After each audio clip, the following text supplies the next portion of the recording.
আপনি দেখবেন আমাদের ঢাকার মানুষেরা বেশিরভাগই আমরা কিন্তু আপনার কসমোপলিটান যে ক্যারেক্টার, সেই ক্যারেক্টার কিন্তু আমরা অভ্যস্ত নই।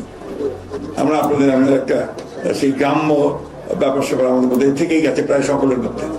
একেবারে পুরো ঢাকা নগরের নাগরিক হওয়ার মতো আমরা সবাই হয়ে উঠতে পারিনি। আপনি দেখবেন খুব মজার ব্যাপার আছে এখানে। আমি খুব খোলামেলা কথা বলছি আর কি। আমি যখন ঢাকা শহরে গাড়ি চালাই, আমার ড্রাইভার যখন গাড়ি চালায়, তখন সে সুযোগ পেয়ে ফাঁকটুক দিয়ে যায়, সমস্ত নিয়ম ভঙ্গ করে দিয়ে। যেই ক্যান্টনমেন্টে ঢোকে দেখবে সে সিধা একদম সেই চলছে। এখন কি ইদানিংকালে একটা বিরাট উন্নতি হচ্ছে, কিন্তু সিগন্যাল চালু হওয়ার পর থেকে এটা কিন্তু মানতে শুরু করেছে সবাই, তাই না? কেন? কারণ সে দেখছে যে আর্টিফিশিয়াল ইন্টেলিজেন্স দিয়ে সে ধরা পড়ে যাবে যদি সেই নিয়ম ভঙ্গ করে, তাই না? তার ফাইন হয়ে যাবে অটোমেটিক্যালি। এই যে আপনার একটা সচেতনতা, এই যে বোধ, এই বোধ থেকে কিন্তু নাগরিক যে চিন্তা ভাবনা সেটা গড়ে ওঠে। এখন আমি আপনার সুন্দর ঢাকা সিটি করতে চাই, আমার অবস্থানটা কোথায়? পৃথিবীর সবচেয়ে খারাপ শহরগুলোর মধ্যে নিচ থেকে 3 নম্বর, কয়েকদিন আগে পত্রিকা এসেছে। এটা একটা হারকিউলিয়ান টাস্ক। এত সহজে আজকে আমাদের ইয়াং শাসক মহোদয় তিনি যদি মনে করেন যে উনি রাতারাতি সব বদলে ফেলবেন, পারবেন না। একটা বিশাল কতগুলো বাধা আছে, সেই বাধাগুলো অতিক্রম করতেই বড় কষ্ট হবে। প্রথম কষ্টটা হচ্ছে কি, যে উনি খুব অসহায়, উনি সব সিদ্ধান্ত একা নিতে পারবেন না, তার সিটি কর্পোরেশন নিতে পারবে না।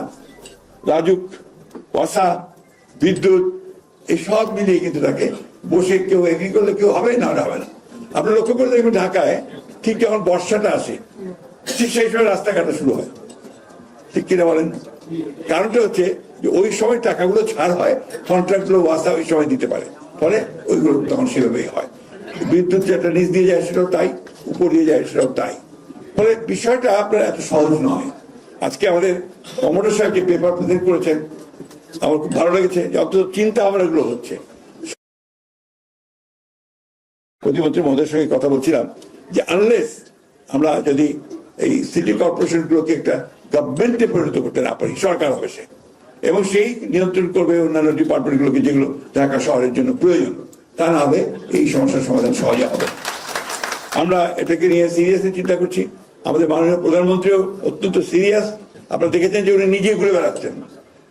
আমিও কিন্তু এক সময় খুব ছোট্ট একটা আপনার মফস্বল শহরের, তখন বলতো চেয়ারম্যান, তখন মেয়র বলা শুরু হয়নি, মেয়র তো অনেক এলিভেটেড পোস্ট, তো আমি চেয়ারম্যান ছিলাম।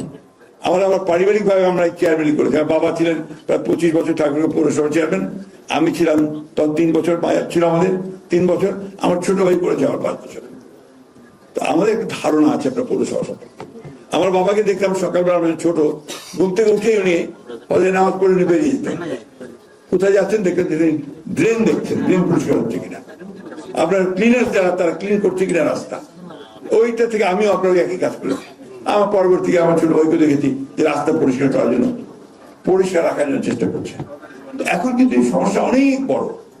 আপনার শহরগুলো বাড়ছে, জনসংখ্যা বাড়ছে, বর্জ্যের সংখ্যা বাড়ছে, আর আমরা অভ্যস্ত নই যে আমার ময়লাটা আমি একটা বিশিষ্ট নির্দিষ্ট জায়গায় ফেলবো। এটা এখনো আমরা অভ্যস্ত হতে পারিনি। আপনি বাইরের যে কোনো দেশে যাবেন, সভ্য দেশগুলোতে, ইভেন আপনি সিঙ্গাপুরে যান, আমরা নিজেরাই কিন্তু হয়তো যে চকলেট থেকে চকলেটের যে একটা প্যাকেটটা, ওটা রাস্তায় ফেলে দেবো না। আমি দেখবো যে কোথায় বিন আছে, সেখানে গিয়ে বিনটা ফেলার চেষ্টা করবো। এটা হচ্ছে সচেতনতা, আমার বোধ, আমার চিন্তা ভাবনা। ওই কাজটা সবার আগে করতে হবে। মানুষের মধ্যে এই ধারণা তৈরি করতে হবে যে আমাকে, আমার জায়গাটা আমাকে পরিষ্কার রাখতে হবে। আমার আপনাদের এই এলাকাতে আপনার খুব সৌভাগ্যবান, সমস্ত স্বচ্ছ লোকের বেশিরভাগ বনানী, গুলিস্তান, গুলশান, বাড়িধারা, এমনকি আপনার নতুন নতুন যে বসুন্ধরা, নতুন নতুন যে সমস্ত আপনার রেসিডেন্সিয়াল এরিয়াগুলো গড়ে উঠছে, সেখানে কিন্তু সমস্ত শিক্ষিত এবং আপনার স্বচ্ছ মানুষদের বাস।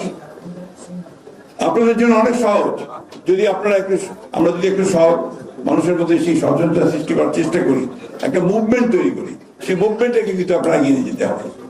এটাই আমার কাছে মনে হয় যে আমি এর আগেও বলেছিলাম, আমার কাছে মনে হয় যেটা যে আমরা যে প্রাইমারি স্কুলগুলোতে, আমরা কিন্ডারগার্টেন গুলোতে বাচ্চাদের মধ্যে এই ধারণাগুলো সৃষ্টি করতে পারি যে আমাকে পরিষ্কার রাখতে হবে আমার শহর, আমার জায়গা, আমি যে স্কুলে থাকি সেটাকে, তাহলেও কিন্তু আমরা অনেক দূরে এগিয়ে যেতে পারবো আমরা।